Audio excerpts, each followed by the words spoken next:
So the Pyromancer in Outriders is our heavily armoured fire mage, right? The one that's going to set the world on fire. He is the caster class in Outriders, which today we're going to go into a little bit more depth with. We're going to go over the class tree, each subclass, the talent points, and of course the 8 different abilities that come with the Pyro. So again, this is going to be a bit of a long video. Also, a lot of this could change before the game actually goes live, and some of the talent points that I'm going to show off from the spreadsheet, which again is linked in the description of this video, could eventually change. Now, the Pyromancer class is the one that I was lucky enough to play a couple of months ago in an early alpha demo. It is a class that had a lot, and I mean a lot, of area cleaning abilities, perfect for dealing with large groups, but also one that had a lot of self-sustainability. The Pyro can be a tank, a crowd control class, or it can be all out focused on your anomaly power and dealing as much damage as you possibly can, depending, I guess, on which subclass you choose to put those points into, which again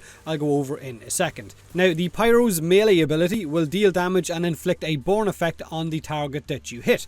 Now, its main trait, or the passive for the Pyromancer, is one that you have to unlock before you unlock your actual subclasses, and that is your skills will burn enemies, leaving them marked for 15 seconds. So the burn effect is your mark. When marked enemies are then killed by you or by your teammates, you are healed for 24% of your overall health. So it's a huge benefit to mark as many enemies as you possibly can in a large group and then start killing them while watching your health constantly being topped off. Now, one of the biggest mantras of Outriders as a whole, not just a Pyromancer, is to kill to heal. Be aggressive to stay alive. In my demo playthrough, I had a rifle that also had weapon life leech on it, so I was constantly getting healing. There was healing received percentage on it, so I was getting increased amount of heals, and then there was skills life leech on that assault rifle as well. So I had a lot of incoming health from skills, from my trait, but also from my weapons. So it made my Outrider early experience feel like a cover-based shooter that didn't really want you to use cover unless you really had to. Now, like other classes, the Pyromancer has 8 abilities. You can only choose 3 of these abilities at any given time, and some of these abilities will benefit more from certain subclasses. Heatwave is an ability that will summon a fire wave that moves from you towards the enemy and will burn everything in its path, dealing damage but also marking those enemies. Feed the Flames is an ability that will pull an enemy towards you, dealing damage and then draining their health and inflicting the ash effect on that target. Now, the ash effect is basically crowd control that turns them into a statue for a short period of time. Then we have the Thermal Bomb ability, which will mark an enemy with a bomb kind of ticking inside it, interrupt that target at the same time once you cast it on them, and if that target dies while still being marked, then they will explode for a huge amount of damage in an area of effect around them, which will hit any enemy that's very close to them. Overheat is an ability that will deal a small amount of initial damage to all enemies in a large radius while also interrupting them. However, any of those enemies that are afflicted with the burn status effect from any of your other abilities will then have that burn consumed, and they will take a huge chunk of overall damage. Volcanic Rounds is an ability that I used a lot in the demo. It's one that will turn your weapons' existing magazines' bullets into ones that will ignite the air around your enemies and inflict the burn status onto them, even if the bullet misses that target. If you go full potato, but your aim is close enough to the target, it will still set them on fire, giving them that burn effect. If the bullet hits the target, however, it will cause extra damage, ignoring armor, and pierce through the target as well, hitting enemies behind them. So this effect will persist on your magazine until you reload or switch weapons. This was honestly my favourite ability when playing the Pyro during the alpha demo a couple of months ago. Using it to spread around the burn effect while also having a steady stream of healing and dealing a lot of damage and having that punch through was really nice. Now, the Ash Blast ability is an ability that will inflict ash on enemies in a large radius around you. It will turn those enemies into ash statues, so it is a crowd control ability. And then the Phaser Beam ability will allow you to fire an energy beam that deals large amounts of damage that will increase depending on your character's status power, but it will also interrupt the target and inflict them with a burn status effect as well. The last ability is called Eruption. This will basically create a mini volcano underneath one enemy, dealing a lot of damage to them, but also kind of exploding and dealing damage to enemies in a small radius around that initial target as well.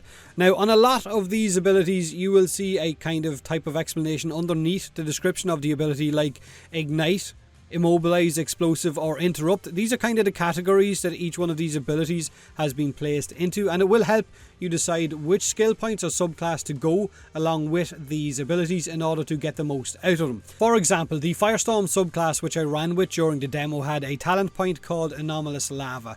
Activating any ability that is inside the Ignite category will boost my Outriders armor by 45% for 10 seconds. So it would make sense to use the Heatwave or Volcanic bullets to make the most out of this perk to get that armor increase. But the three subclasses for the Pyromancer are Ashbreaker, which is the crowd controlled subclass, which will benefit from abilities like Ash Blast and Feed the Flames, crowd controlling enemies and then being able to deal increased amounts of damage to those crowd controlled enemies. Then there is the Firestorm subclass, which is all about huge areas of damage and of course marking as many targets as possible. Abilities like Volcanic Rounds, Heatwave and possibly Overheat to consume all of those marks in one go and deal a lot of damage could be the way to go. But also I found Firestorm to be very tanky with a lot of self-healing, but also a lot of health and armor increase skill nodes in the subclass as well. Then the final subclass is the Tempest, which is your ability power class, one that specializes in increasing your health and resistances, but also the effectiveness of certain abilities. Exploding abilities like Eruption might be perfect for the Tempest. It is described as the go-to tank class for the Pyromancer. Now, as far as the subclass skill trees and all of the talent point nodes go, the Ashbreaker has a few standout ones. Marbled Orchard will reduce the crowd control cooldown for, I guess, your Ashbreaker abilities. Trial of Ashes increases the damage that enemies take when afflicted by your Ash crowd control by 20%. Moths to the Flame will increase your weapon leech by 5%, but then the Leeching Force skill node will double that amount whenever you use an Immobilize ability. Nimble as Flame will reduce your weapon cooldown. Hurt twice as long increases damage dealt to elite units, but also reduces the damage that you take from elite units. And the End skill node, I think it was called Burning Situation, will increase your weapon damage by 20% whenever you use an Immobilize ability, which you're going to be doing a lot since abilities aren't on a huge cooldown and Ashbreaker is all about immobilizing enemies. So whereas the Ashbreaker is all about crowd control and the talent points amplify the damage dealing to those enemies, the Firestorm talent points worth noting are Magma Golem, which has a few nodes in it which will increase your overall health, Warm Up, which will reduce the cooldown on your Ignite abilities, Master of Armor will increase of course your overall armor, and Meltdown will increase your burn damage by 20%, and Gifted will increase your weapon and anomaly damage as well. Now the Unquenchable skill node will increase your skill life leech. Let Them Burn will increase the duration of all burn status effects on enemies and keep that status effect on them for longer. And like I said, Anomalous Lava will increase your armor by 45% whenever you ignite any of your Ignite ability. And then there are some other nodes worth looking as well, like Guns Blazing, which will increase all of your weapon damage by 20% whenever you activate any skill whatsoever. So you get the idea. The Firestorm is all about burning, increasing your damage to burnt enemies, but it is also good against large groups as well. That's kind of where it stands out. Now, the Tempest subclass skill tree focuses on your explosive abilities like Thermal Bomb or Eruption, but also on anomaly power and health, and of course armor increases as well. This, we're being told, like I said earlier, is the tank class Pyro. But we haven't seen a whole lot of this skill tree. But some of the skills worth talking about would be Phoenix Resting, which is very similar to the Technomancer's ability, where you can be reborn after dying but with 50% health.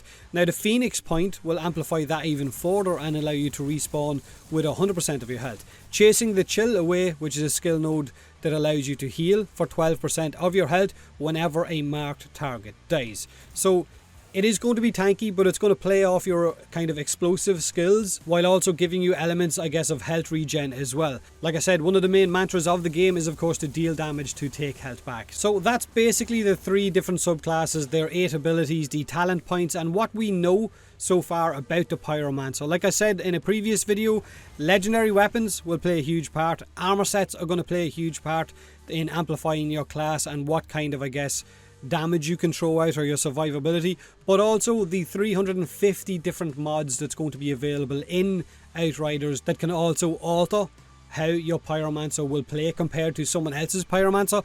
The demo is of course out in February, and we have 2 more classes to cover in a video before that with the Devastator and the Trickster, so expect them over the next few weeks. Have a good day, and as always, thanks for watching.